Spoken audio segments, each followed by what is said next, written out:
మన చుట్టాల్లో ఉన్నోళ్ళు ఉంటారు, లేనోళ్ళు ఉంటారు. ఇక్కడ ఉన్నోళ్ళు లేనోళ్ళు అంటే పైసలు కాదు, ప్రేమలు ఉన్నోళ్ళు కొంతమంది, ప్రేమలు లేనోళ్ళు కొంతమంది.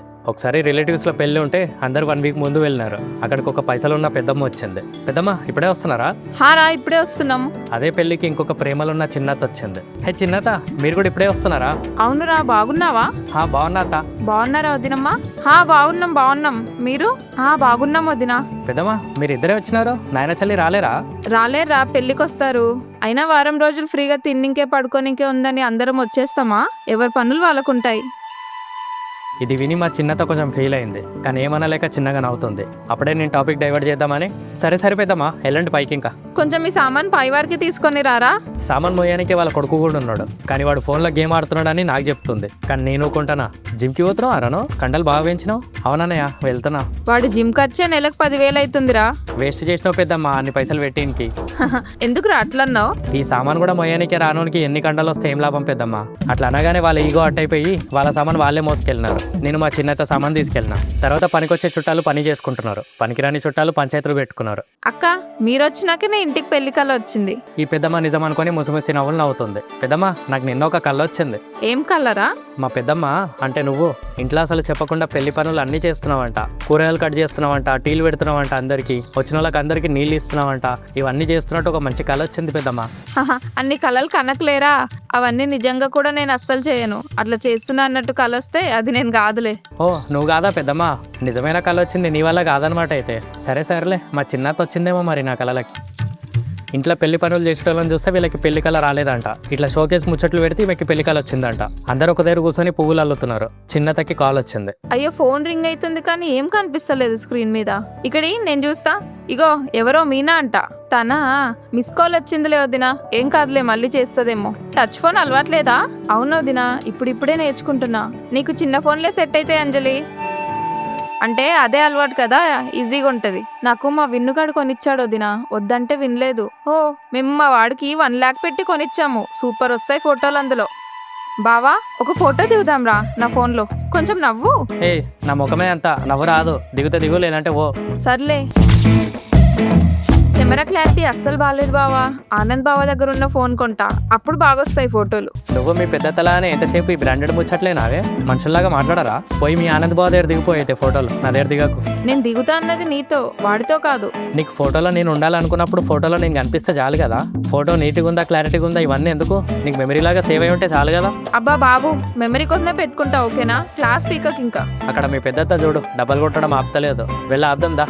మా చిన్నత కొత్త ఫోన్ తీసుకున్నట్టుంది. అవునురా, చిన్నోడు కొనిచ్చాడు. అవునా? ఒక సెల్ఫీ దిగుదాం ఆగందరం ఇందులో. మా ఓడి ఇక్కడ లేడురా, ఉంటే వాడి దాంట్లో ఫొటోస్ బాగొస్తుండే. ఏం కాదులే పెద్దమ్మా, ఇంతమంది ఒక ఫ్రేమ్ లాగా కనిపిస్తే ఎంత బాగుందో చూడు. ఫోటో మెమరీ కోసం ఉంటే సరిపోతుంది, క్లారిటీ ఉన్నా లేకపోయినా ఏం కాదు.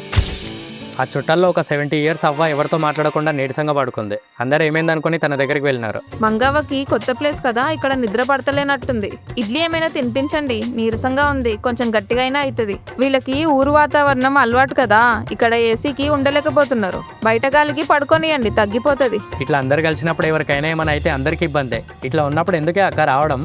మంగవ్వకి ఇక్కడ నీళ్లు పడతలేవేమో అన్నయ్య. ఒకవేళ ఉండలేకపోతే మళ్ళీ ఊరికైనా పంపించరండి అక్కనెవరైనా. లేదంటే ఇక్కడ అందరికి ఇబ్బందే కదా. ఇక్కడ అందరూ ఒక్కో ప్రాబ్లం గురించి చెప్తున్నారు, సొల్యూషన్ ఎవరు చెప్తలేరు. కానీ సొల్యూషన్ తెలిసింది ఒక్కరికే. అరే చెప్పతా? బామ్మకి ఇప్పుడు వీళ్ళు ఎంత చెప్పినా ఏం ఎక్కువరా. ఆమెకి ఇప్పుడు నార్మల్ అవ్వాలంటే ఇడ్లీలు టాబ్లెట్లు కాదు కావాల్సింది. మరి ఏంటిదత్త? కళ్ళు. కల్లా? ఊర్లో టైంకి కళ్ళు తాగడం వాళ్ళకి అలవాట్రా. ఇక్కడ వీళ్ళకి కళ్ళు అడిగితే ఏమనుకుంటారో అని బామ్మ ఏమనట్లేదు. 2 రోజులు అవుతుంది కళ్ళు తాగక, అందుకే అట్లా చేస్తుంది. నువ్వు కళ్ళు కొనుక్కొచ్చి బామ్మకి తాగిపి తగ్గకపోతే నన్ను అడుగు. సూపర్ అత్తను, ఇప్పుడే పట్టుకొస్తాగు. అరే నేను చెప్పినా ఎవరికి చెప్పకరా, మళ్ళీ ఆ వదినకు తెలిసి తిడుతుంది మళ్ళీ. ఊకో అత్తను, ఊకే భయపడతావు. ఆమెకి మనిషి హెల్త్ కన్నా ఇంపార్టెంట్ ఏం కాదు ఇప్పుడు. తర్వాత కళ్ళు తీసుకొచ్చి ఎవరికి తెలియకుండా బామ్మకి దాగిపించినాం. ఒక గ్లాస్ తాగమని చెప్తే మొత్తం బాటిల్ లేపింది. తర్వాత అందరి చుట్టాల దగ్గరకు వచ్చి అలసలు చేసింది. ఎవరెక్కడ? నేను ఉండలేను, ఊరికి పంపిస్తా అన్నది. అక్క తగ్గిపోయిందా అయ్యే నీకు? మంచి హుషారైనావు. అరే నువ్వే కదరా బడవా, నా వల్ల మీ ఫంక్షన్ ఇబ్బంది అవుతుందని ఎందుకు వచ్చింది ఊరు నుంచి అన్నావు కదా నన్ను. నా వల్ల ఇబ్బంది అవుతుందంటే ఇబ్బంది కాకుండా చూసుకోవాలరా నువ్వు. నీకు తెలియదు ఎట్లా చూసుకోవాలా నన్ను, కానీ వీనికి తెలుసు. బామ్మ కొంచెంసేపు పడుకుందా? అక్క కొంచెం ఏదో తేడాగా చేస్తుంది. ఇంతసేపు పేషెంట్ లాగా పడుకుంది, ఇప్పుడు ఇంత సడన్ గా లేచి ఎగురులాడుతుంది ఎందుకు? ఏం ఎగురులాడుతున్నానే?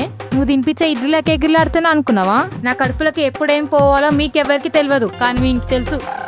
బామ్మ ఇంకా చాలే లోపలికి పోదాంపా. మంగవ్వ, నువ్వు మాట్లాడుతుంటే ఏదో తేడా వాసన వస్తుంది. తాగినావు కదా? ఏమే పిల్ల, నీళ్లు మా అన్నయ్య నాకు. అన్ని పనులు నీళ్లతో అవ్వవే, అవి మీకు తెలియదు కానీ వీనికి తెలుసు. బామ్మ నేను ఇప్పుడు ఎవరు అడుగుతలేరే, పోదాంపా.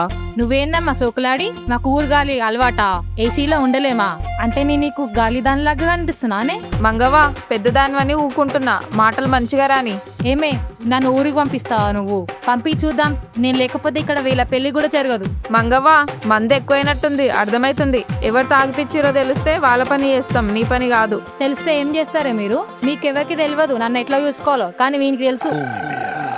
కళ్ళు తాగితే తగ్గుతుందనే విషయం మీలో ఎవరికైనా తెలుసా? తెలియదు, కానీ వీనికి తెలుసు. ఊరి నుంచి వచ్చిన టైంకి కళ్ళు తాగకపోతే ఏమవుతుందో మీకు ఎవ్వరికి తెలియదు, కానీ వీనికి తెలుసు. బామ్మ నన్ను ఇరికేకే ప్లీజ్, వాళ్ళు అడగలేరే అవన్నీ. నువ్వు ఉండరా, నేను ఎవరేమంటారో నేను చూస్తా. అందరికి చెప్తున్నా, వీడు నా మన్వడు. వీనికి మాత్రమే తెలుసు నాకేం కావాలో. వీడు మాత్రమే నన్ను అర్థం చేసుకుని కళ్ళు తెచ్చిచ్చినాడు. ఎవరైనా వీడిని ఏమైనా అన్నారో చూసుకోండి, మళ్ళీ వస్తా పనుకొని. ఎవరి పనులు వాళ్ళు చూసుకోండి గమ్మున. తాగక 2 రోజులు అవుతుంది కదా, అందుకే చూడగానే కొంచెం ఎక్కువ తాగింది. ఏమనుకోకండి, పండుకొని లేచాక సెట్ అయిపోతుందిలే. సారీ రా, నా వల్ల నీకు తిట్లు పడ్డాయి. ఏ లైట్ అత్త, నేను ఇవన్నీ పట్టించుకోను. నేను అనాల్సినవన్నీ బామ్మ అనేసింది. బామ్మ మంచిగా అయిందిగా చాలు. తర్వాత అందరూ రిలేటివ్స్ షాపింగ్కి వెళ్ళినారు. ఆ షాప్లో వాడు పెళ్లి షాపింగ్ గట్టిగానే ఉంటుందని అందరికీ చైర్స్ వేసి జ్యూస్లు ఇచ్చి మర్యాద చేస్తున్నాడు. చిన్నత, నువ్వు కూడా మంచి చీర తీసుకో. లేదురా, నేను ఊకే అక్కకు తోడుగా వచ్చిన, నాకేమొద్దు. తీసుకో అత్త, ఏం కాదు. ఎక్కువ తక్కువ ఏం చూడకు, అందరు తీసుకుంటున్నారు, నువ్వు కూడా తీసుకో. అది కాదురా, మీ అందరి పెళ్లిళ్ళకి వేసుకోనికే మీ నాయనమ్మ సెంటిమెంట్ చీర ఉంది, అది కట్టుకోవాలి నేను, అందుకే. ఇట్లాంటి టైంలో దొరికిందే ఛాన్స్ అనుకుని ఖర్చు పెట్టించి కొనేటోళ్ళు ఉంటారు అత్త, కానీ నువ్వు ఉన్నదాన్నే చాలంటున్నావు. నా సంతోషం ఈ చీరలు కొనడంలో ఉండదురా, మన వాళ్ళు పక్కన ఉంటే చాలు. నీ పెళ్లికి కొనిద్దు లేరా కావాలంటే. దానికి ఇంకా టైం ఉందిలే అత్త. అక్కడ మా పెద్దమ్మ చూడు. ఇది బాగుంది కదా వదినా? ఎస్ మ్యామ్, దాని ప్రైస్ కూడా జస్ట్ 8,000 మాత్రమే. ఇంకా వేరే చూద్దాంలే వదినా, బాగాలేదు ఇది. కొంచెం ఎక్కువ రేట్ ఉన్నాయి చూపియండి, కానీ బాగుండాలి. అంటే తక్కువ బడ్జెట్లో మంచిగా కనిపించినా కొనరా అత్త? ఫస్ట్ నచ్చిందని చెప్పింది కదా, బడ్జెట్ చూసి కొంటారా నచ్చింది కొంటారా? అట్లా కొంటే వాళ్ళ వాల్యూ తగ్గదారా? వాడు చూడు ఎంత మర్యాద చేస్తున్నాడో, వాళ్ళు ఎంత మర్యాద చేస్తారో అంత గొప్పగా ఫీల్ అవుతుంది మీ పెద్దమ్మ. తర్వాత అందరు షాపింగ్ నుంచి వచ్చేటప్పుడు ఒక దగ్గర జామకాయలు కొనుక్కుందామని ఆగినారు. ఎంత బాబు? 100 రూపాయలు కిలో అమ్మా. ఒక్కటెంత? 20 రూపాయలమ్మా. 10 రూపాయలకి ఇలే, 2 తీసుకుంటా. రాదమ్మా, ఒకటి 20 రూపాయలు. ఎందుకు రాదు బాబు? సిటీలోనే 15 రూపాయలకి ఇస్తున్నారు, మీ దగ్గర ఇంకా 10 రూపాయలకి వేయాలి, కానీ 20 రూపాయలు చెప్తున్నావు. రాదమ్మా, మాకు పడదంతా. చిన్నత, అక్కడ షాపింగ్లో పైసలు ఎక్కువైనా బేరం ఆడకుండా ఎంత చెప్తే అంత తీసుకుంది. ఇక్కడేమో ఒక 10 రూపాయల దగ్గర ఇంత బేరం ఆడుతుంది గలీజ్గా. అక్కడ బేరం ఆడితే వీరి వాల్యూ తగ్గిపోతుంది కదరా, కానీ ఇక్కడ బేరం ఆడితే ఆయన రోజంతా సంపాదించింది తగ్గిపోతుందని ఆలోచించరు. ఆ షాపింగ్ మాల్ వాడు వీళ్ళకి మర్యాద చేసేది వీళ్ళ పైసల కోసం, ఇక్కడ ఈయన మర్యాద చేసేది వీళ్ళ కడుపు నింపనింకే. మన దగ్గర ఆకలి తీర్చేవాడికన్నా పైసలు కనిపించేవాడికే ఎక్కువ మర్యాద చేస్తాం. సరే, నీ 20 రూపాయలు కాదు, నా 10 రూపాయలు కాదు, 15 రూపాయలకి ఇచ్చేసేయిగా. ఏందమ్మా మీరు పొద్దున్నే? సరే తీసుకోండి. ఇక ఇక్కడ పెద్దమ్మ బేరం గెలిచింది కానీ అమ్మినోడు నవ్వకుండా ఇయ్యలేడంటే అది తిన్న సాటిస్ఫాక్షన్ కూడా మనకు ఉండదు. ఇంటికి వచ్చాక పిల్లలందరూ కింద క్రికెట్ ఆడుకుంటున్నారు, ఇంట్లో అందరూ ఎవరి పనులు వాళ్ళు చేసుకుంటున్నారు. పెద్దమ్మ ముఖం కడుకుందామని వాష్రూమ్ వెళ్ళింది. కడుకునే ముందు కమ్మలు వాష్రూమ్ సెల్ఫ్లో కిటికీ దగ్గర పెట్టింది. తర్వాత ఫోన్ కాల్ వస్తే మళ్ళీ బయటకు వచ్చేసింది. తను ఫోన్ కాల్ మాట్లాడుతున్న టైంలో అప్పుడే చిన్నత వాష్రూమ్కి వెళ్ళింది. పెద్దమ్మ మళ్ళీ రిటర్న్ వాష్రూమ్ వెళ్దాం అనుకున్న టైంకి కరెక్ట్గా అప్పుడే చిన్నత బయటికి రావడం చూసింది. లోపలికి వెళ్ళి చూస్తే అక్కడ కమ్మలు లేవు. లాస్ట్ వచ్చింది చిన్నతనే అని చూసి అందరి ముందు తనని అడిగింది. అంజలి, ఇందాక బాత్రూమ్ వెళ్ళింది నువ్వే కదా? అవునో దినా, ఎందుకు? మీ ఊరు బుద్ధి చూపించినవని. ముఖం కడుక్కోవడానికి వెళ్తే ముఖం కడుక్కొని రాకుండా బాత్రూమ్ అంతా ఏమేమి ఉంటాయని వెతుకుతారా మీరు? ఏమైందో దినా? ఏం జరిగిందక్క అట్లా అంటున్నావు? ఇగో ఆ అంజలమ్మ, నేను మొహం కడుకుందామని నా కమ్మలు వాష్రూమ్లో పెడితే ఫోన్ వచ్చిందని బయటకు వచ్చి వెళ్ళేలోపు కమ్మలు లేపేసింది. అదేందక్క, అంజలి ఎందుకు తీస్తుంది? నేను బయటకు వచ్చాక లాస్ట్ వెళ్ళింది ఈ అంజలమ్మనే. ఈమె కాకుండా ఇంకెవరు తీస్తారు? ఈ దొంగ బుద్ధులు వీళ్ళకే ఉంటాయి. ఊరుకోవదినా, అట్లా అనకు. అక్క చెప్పు, నువ్వేమైనా చూసినావా అవి బాత్రూంలా? నేను అవన్నీ ఏం గమనించలే సూర్యక, ఎప్పట్లాగానే మొహం కడుకొని వచ్చిన. అయినా అవి నేనెందుకు తీస్తావు దినా? నాకు అసలు కనిపించలేదు అక్కడ. గుంపులో గోవింద అన్నట్టు ఎవరు అడుగుతారులే అనుకుంటారు. పడుకున్నప్పుడు బ్యాగులు జాగ్రత్త అమ్మ అందరూ. ఇంట్లో ఎవరు దొంగలో ఎవరు మంచోళ్ళో తెలుస్తలేదు. బంగారాలు కొంటే తెలుస్తుంది బంగారాల విలువ. ఇదంతా జరిగే టైంలో మామలు బాబాయ్లు ఎవరు అక్కడ లేరు. పిల్లలందరూ కింద ఆడుకుంటున్నారు. అందరు ఆడోళ్ళు ఒక సైడ్ అయిపోయి చిన్నతను ఒకదాన్ని అన్ని మాటలు అంటుంటే సైలెంట్గా ఉండిపోయింది. తర్వాత పైకి వచ్చి చూస్తే మేము వెళ్ళిపోతాం మంగవ్వ, ఇక్కడ ఉంటే ఇంకేమేం జరుగుతాయేమో అని భయమేస్తుంది. ఊకోవే, ఆ పొగరు పిల్ల అట్లనే మాట్లాడుతుంది, పట్టించుకోకు. వదిన నన్ను ఒక్కదాన్ని సపరేట్గా అడిగితే ఏం కాకుండే మంగవ్వ. కానీ అందరి ముందు నన్ను దొంగలాగా చూస్తే నేను ఉండలేను. తర్వాత ఇంట్లో ఏం జరిగినా అందరు ఫస్ట్ నన్నే అంటారు. అది నేను తట్టుకోలేను. దానికి మనుషుల కన్నా బంగారం పిచ్చి ఎక్కువనే. పట్టించుకోక వదిలే. అసలు నాకు కమ్మలు బాత్రూంలో ఉన్నాయని వదిన నాకు చెప్పేంత వరకు నాకు తెలియదే. ఆ కిటికీ దగ్గర పెడితే ఎక్కడికి పోతాయి? అయినా అవి నేనెందుకు తీసుకుంటా మంగవ్వ? అసలు నాకు తెలుసమ్మా నువ్వు అట్లా చేయవని. బాధపడకు. నా దగ్గర లేవు, వాళ్ళ దగ్గర ఉన్నాయని ఆశపడేదాన్ని నా మంగవ్వ నేను. నాకు బంగారం విలువ తెలియకపోవచ్చు, కానీ మనుషుల విలువ బాగా తెలుసు. దాని మాటలు పట్టించుకోకే. నువ్వు తిరిగి ఏమనలేవని నీ మీదకి ఎక్కేసింది అది. నువ్వు కూడా గట్టిగా చెప్పొచ్చు కదవే ఆమెకి నేను తీయలేనని. ఇద్దరు గట్టిగా అనుకొని గొడవ పెద్దగా చేయడం కన్నా ఒకరు సైలెంట్ గా ఉండి గొడవ ఆపడం మంచిది అనిపించింది మంగవ్వ. ఇంకా నేను ఇంట్లో ముఖం చూపించి తిరగలేనవ్వా. సాయంత్రం బస్కి వెళ్ళిపోతాం. ఇప్పుడు జరిగిందేది మా చిన్నల్లునికి చెప్పకు మంగవ్వ. వాడు ఒక్కడే నన్ను వచ్చినప్పటి నుంచి మనిషిలాగా చూసిండు. నన్ను ఇన్ని మాటలు అన్నారని తెలిస్తే ఊరుకోలేడు. నా వల్ల ఇంట్లో అందరి ముఖాల్లో నవ్వు పోవద్దు.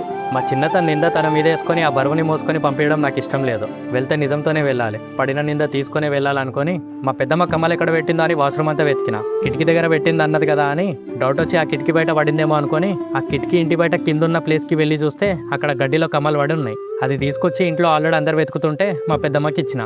ఇంకా అందరి ఇంట్లో దొంగ పోలీస్ ఆటలు ఆడింది చాలు, దొంగ ఎవరో తెలిసిపోయింది. పెద్దమ్మ కమ్మలు దొరికినాయి, టెన్షన్ పడకండి ఎవరు. అమ్మా దొరికినాయారా?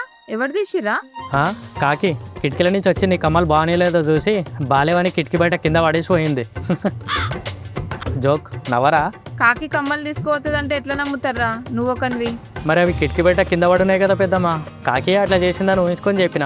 ఊహలు నమ్మేటట్టు ఉండాలరా. మరి ఏం తెలియకుండా ఊహించుకొని చిన్నతని కూడా అనేవద్దు కదా పెద్దమ్మ. నాకు తెలిసి టవల్ హ్యాంగర్కి వేసేటప్పుడు అది తగిలి పడిందేమో. అయితే ప్రతిదానికి ఒక కారణం ఉంటుంది పెద్దమ్మ, ఏది కావాలని జరగదు. సరే ఇంకా అందరు ఎప్పటిలాగా ఉండండి, మనసులో ఏం పెట్టుకోకండి సరేనా? చిన్నత నవ్వు. సిచ్యువేషన్ సీరియస్ అవ్వద్దని నవ్వుతూ లొల్లి క్లియర్ చేసిన. కానీ అందరు వెళ్ళిపోయినాక పెద్దమ్మ చెప్పరా. చిన్నత నువ్వు ఉండు. పెద్దమ్మ అందరి ముందు చిన్నతని ఫీల్ అయ్యేలాగా చేసినావు, కానీ అందరి ముందు నీకు ఒక్కసారి చెప్పాలనిపించలేదా? ఎప్పట్లాగా ఉంటాం లేరా ఇంకా. ఎప్పటిలాగా ఉండడం ఏంటి పెద్దమ్మ? నువ్వు అట్లా అందరి ముందు అతను అన్నట్టు నేను కూడా నిన్ను ఇప్పుడు అందరి ముందు అనడానికి నాకు పెద్ద టైం పట్టదు. అట్లా అన్నా అంటే ఇంకా నీకు నాకు తేడా ఏమి ఉండదు. ఎన్నున్నా నువ్వు కూడా మా మనిషివే. నువ్వు అతనే అందరి ముందు అన్నట్టు నిన్ను కూడా ఇప్పుడు అందరి ముందు అని నిన్ను బ్యాడ్ చేయడం నాకు ఇష్టం లేదు. ఇది కూడా నాకు చిన్నతనే చెప్పింది. ఇద్దరు గొడవ చేసి పెద్దగా చేయడం కన్నా ఒకరు తగ్గి గొడవ ఆపడం మంచిదని.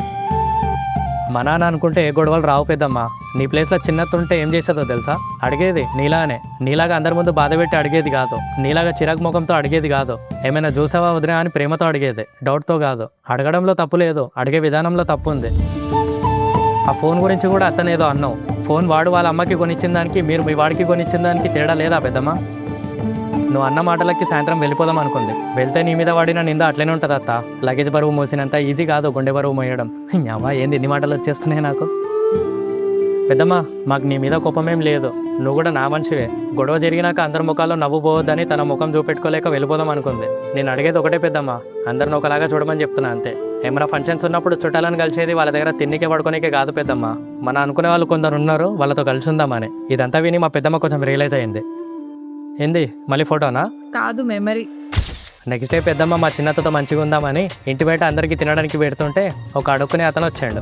అది చూసి మా పెద్దమ్మ అందరినీ మంచిగా చూడమని చెప్పినామని మా చిన్నత దగ్గర ఉన్న మటన్ గిన్నె నవ్వుతూ అడిగి తీసుకెళ్ళింది. మేము ఎక్కడికి వెళ్తుందని చూస్తే అది తీసుకెళ్ళి ఆ అడుక్కునేటోనికి వేసింది. తర్వాత వాడు టెంట్ పక్కకు పోయి క్వార్టర్ బాటిల్ ఓపెన్ చేసి మందుకి మంచిగా పెట్టుకొని తింటున్నాడు. అది చూసి నేను మా చిన్నత నవ్వుతూనే ఉన్నాం. మా పెద్దమ్మ మమ్మల్ని చూసి నా తప్పేం లేదు కదరా, పాపం అనుకొని వేస్తే అట్లా చేసిండు.